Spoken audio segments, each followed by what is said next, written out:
To the Research Collaborative mapping police violence, last year, black people made up 28% of those killed by police, despite being only 13% of the U.S. population. Well, today, CBS 46 is getting an exclusive look at new training for officers right here in Georgia. CBS 46's Megan Packer is live in Atlanta tonight. And Megan, this training is actually focusing on stress levels for the officers.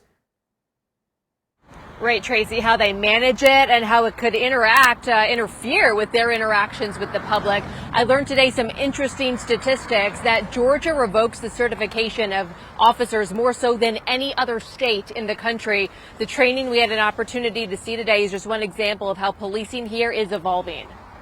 When they dial 911, it's a crisis. This is a critical new training class for Georgia law enforcement officers. CBS 46 got an exclusive look inside of officer resiliency training. The focus here is on dealing with stress in an officer's life. To me, this is the big thing that I am the most passionate about. Mike Ayers is the executive director of the Peace Officer Standards and Training, or Post Council, the regulatory agency for officers in the state. All you have to look at is the recent verdict in Minnesota. Most people don't start off their law enforcement career wanting to do something that will land them on the 6 o'clock news because they've done something inappropriate.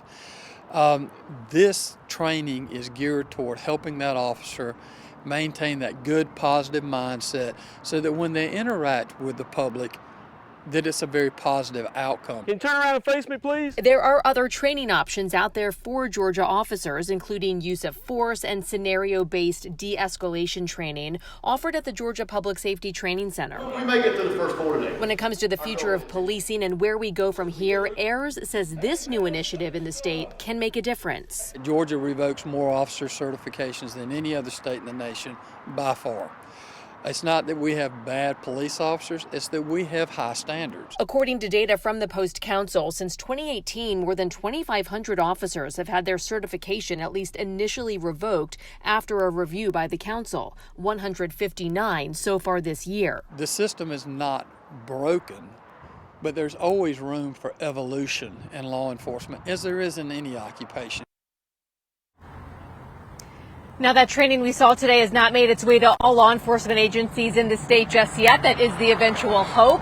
I did have a chance to catch up with Atlanta's mayor today and ask her just where she sees policing in the city and where she sees the future of it heading. You'll hear from her coming up at 6. Reporting live in Atlanta, I'm Megan Packer, CBS 46 News. Megan, thank you. The U.S.